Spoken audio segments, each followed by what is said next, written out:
Alain Brest, je suis enseignant et je suis maire de Rabastens et je me représente donc à ces élections municipales entouré d'une équipe qui est composée d'une douzaine de conseillers et de conseillères qui sont au conseil municipal actuel et d'une quinzaine de personnes nouvelles, d'expérience, de génération et de parcours complémentaires.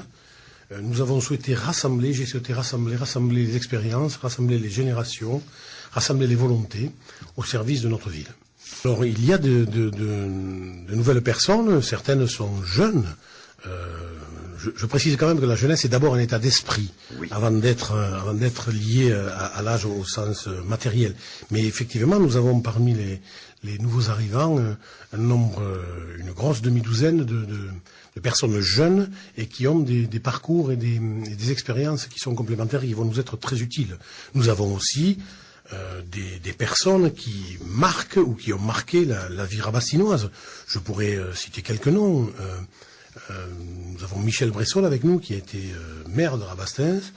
Nous avons Albert Brasse, qui a été un acteur important au niveau du comité des fêtes, au niveau de la présidence d'associations.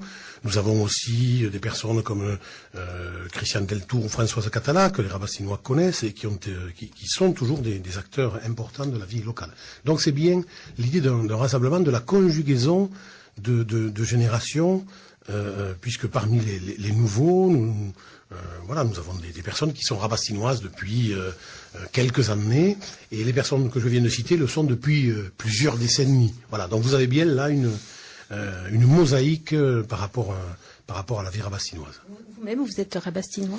Oui, moi je suis rabastinois, je ne suis pas né à Rabastens parce que les vicissitudes de la vie ont fait que mon père, qui est enseignant, était à Mazamet juste après ma conception, donc je suis né à Mazamet, mais j'y suis resté, quelques mois, je crois que oui, une année scolaire peut-être. Enfin, en tout cas, vous voilà, connaissez bien Rabastens. Oui, je connais bien Rabastens. Vous êtes toujours en activité? Bien sûr, je suis en activité. Je suis directeur du Centre départemental de documentation pédagogique du Tarn. Alors, donc vous représentez, vous avez en face de vous Monsieur Verdier, donc qui est lui-même socialiste. Vous êtes deux personnes de gauche. Comment vivez-vous cette, je ne sais pas comment on va pouvoir l'appeler. Enfin, en tout cas, cette venue d'un voisin. Vous n'avez pas dit intrusion. C'est vous qui le dites. Voilà. Je précise simplement que ce socialiste, nous le fûmes tous les deux.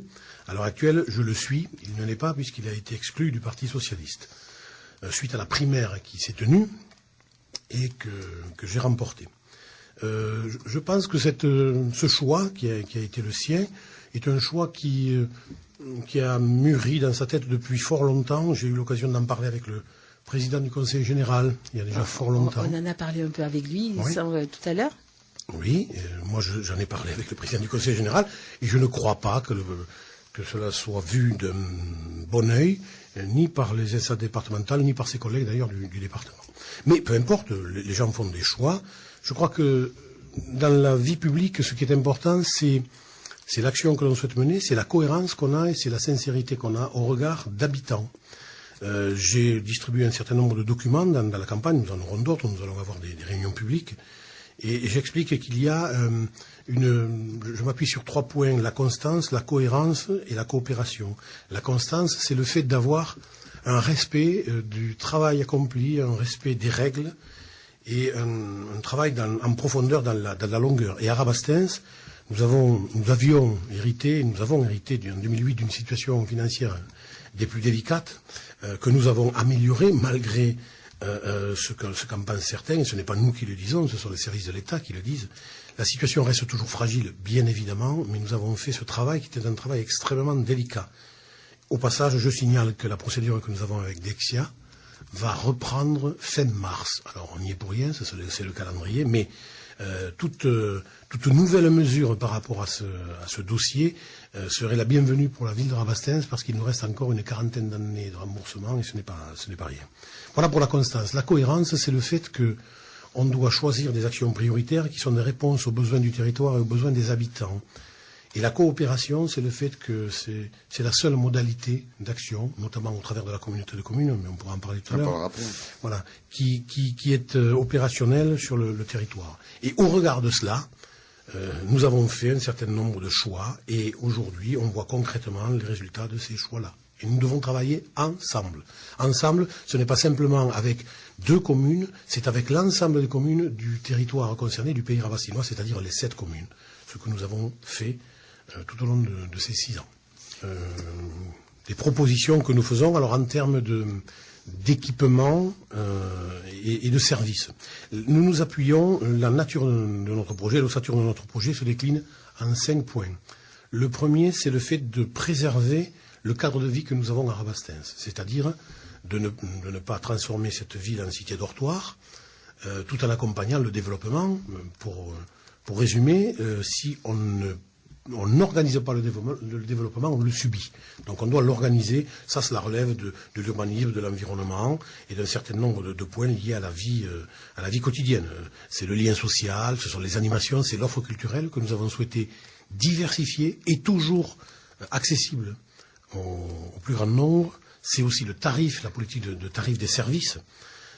C'est la maîtrise de la pression fiscale que nous avons réalisée, nous l'avions indiqué, nous l'avons réalisé.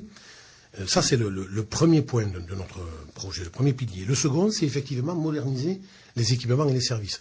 Et au travers de cela, nous avons proposé l'étude d'une médiathèque intercommunale, forcément intercommunale parce qu'elle doit servir le territoire, et aussi des équipements dont on a besoin.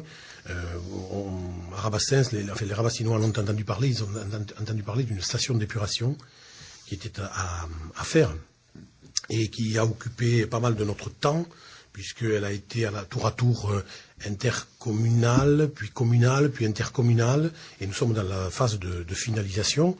Mais là aussi, nous aurons l'occasion de préciser quels sont les contextes de réalisation de ce dossier, parce qu'il y a des éléments que certaines ne connaissaient pas forcément. Voilà, un autre levier, c'est l'action pour l'emploi, pour l'économie et pour l'emploi. Alors, chacun sait que l'économie est un domaine des plus fragiles et des plus volatiles.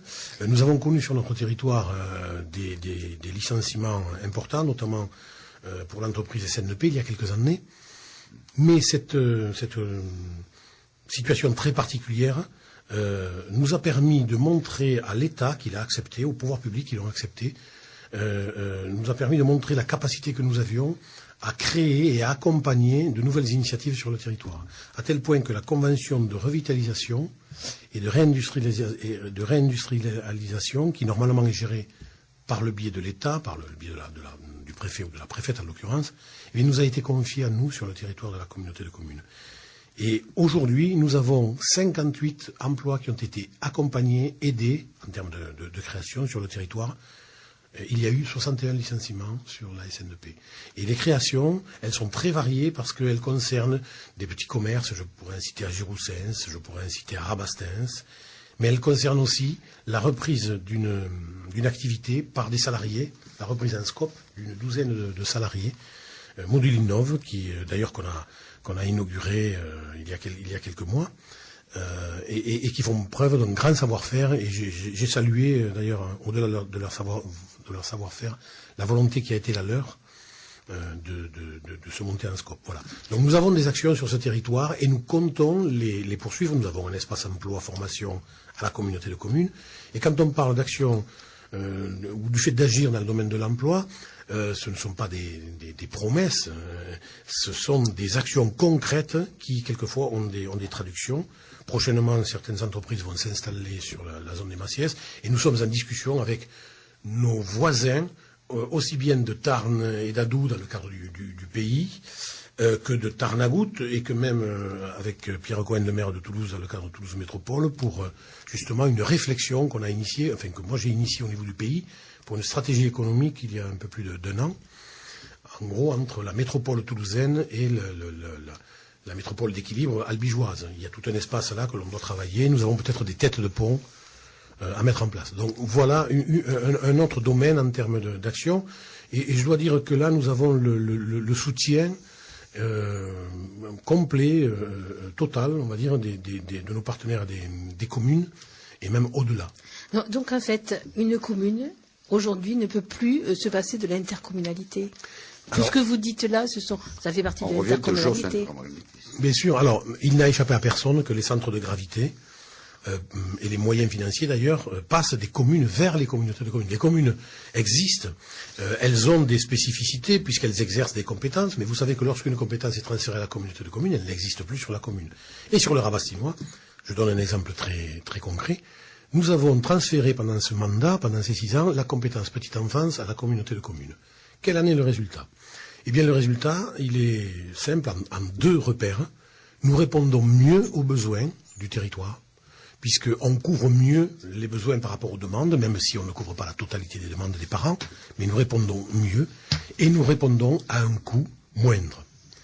Et cela s'explique par l'effet de levier que l'on a au niveau de la communauté de communes. Nous avons des partenaires qui nous ont suivis, et nous avons aujourd'hui, donc lorsqu'on fait le bilan, nous avons même minoré les dépenses des communes qui étaient autrefois concernées, celles de Coufouleux, comme celles de Rabastens en termes de coûts, puisqu'aujourd'hui nous sommes sur la communauté de communes. Et donc on a un exemple concret d'une action réalisée dans le cadre d'une volonté partagée et que nous pourrons, pour d'autres compétences, reproduire dans les années qui viennent. On peut penser à la voirie, on peut penser à la collecte des déchets ménagers, il y a de vrais enjeux.